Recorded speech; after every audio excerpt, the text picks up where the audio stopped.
abortion is provided at such a facility.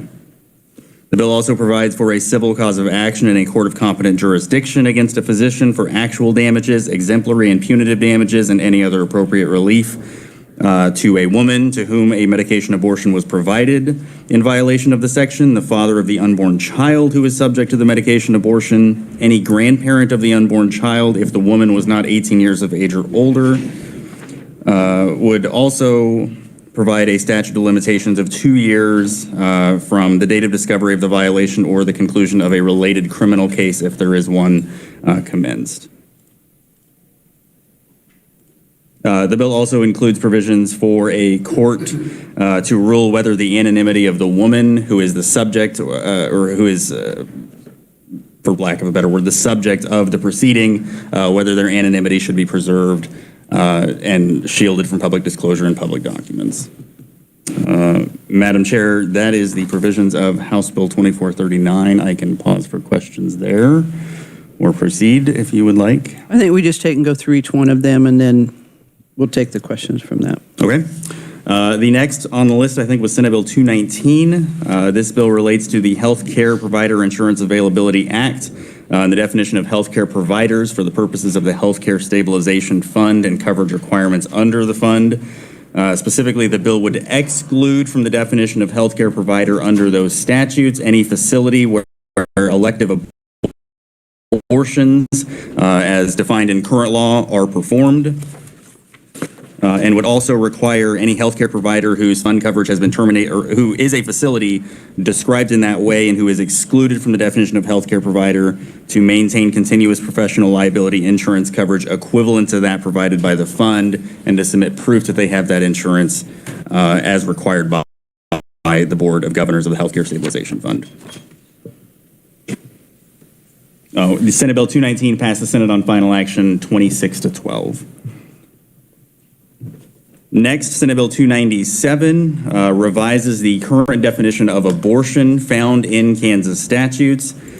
Specifically, it would eliminate a duplicative definition of abortion in the insurance statutes and instead cross-reference the definition that's found in Chapter 65 of the Kansas Statutes Annotated, the Public Health Chapter, and would also amend that definition in Chapter 65 of abortion somewhere.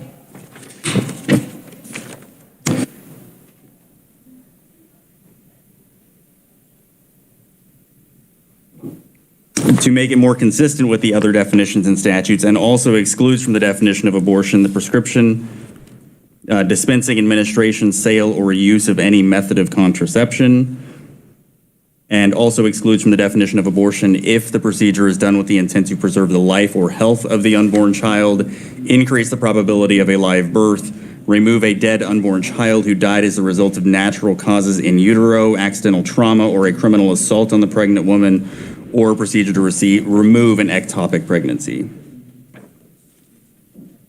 Senate Bill 297 passed the Senate on final action by a vote of 29-11. Madam Chair, I believe those are the three bills you mentioned. I'd be happy to answer any questions. Are there any questions by anyone? Senator? No, we know these bills. Okay. What I'd like to do at this time, because of the reservations that has been raised by some of our organizations that support the issues that we're dealing with on Senate Bill 5, I'd like to leave that aside at this time. And I would like to insert 2439, 219, and 297 into 2264. That would be the only language that would be in that bill. Nothing else. It'd be those three bills in there. And then we could actually get a conference committee report out, because we're running into trouble with finding time. It's like we scheduled one for 3 o'clock. Well, we can't do that one because your vice chair has a conflict, and so we're just running up against some time on some things. I understand. Our counter would be that we keep 219 with 2325, and Pat concur on that bill. 2325 is in conference, and it currently has 219 with it. Madam Chair, I do not believe that when this conference committee was called that 2325 was on the list. then we would ask to hold 219 until that is called. And then we can concur on 2325. They're currently together. They're both having to do with the Healthcare Stabilization Act. And instead, put Senate Bill 5, 297, and 2439. Supervisor Abbott, correct me if I'm wrong, but isn't 219, 2325 now? No?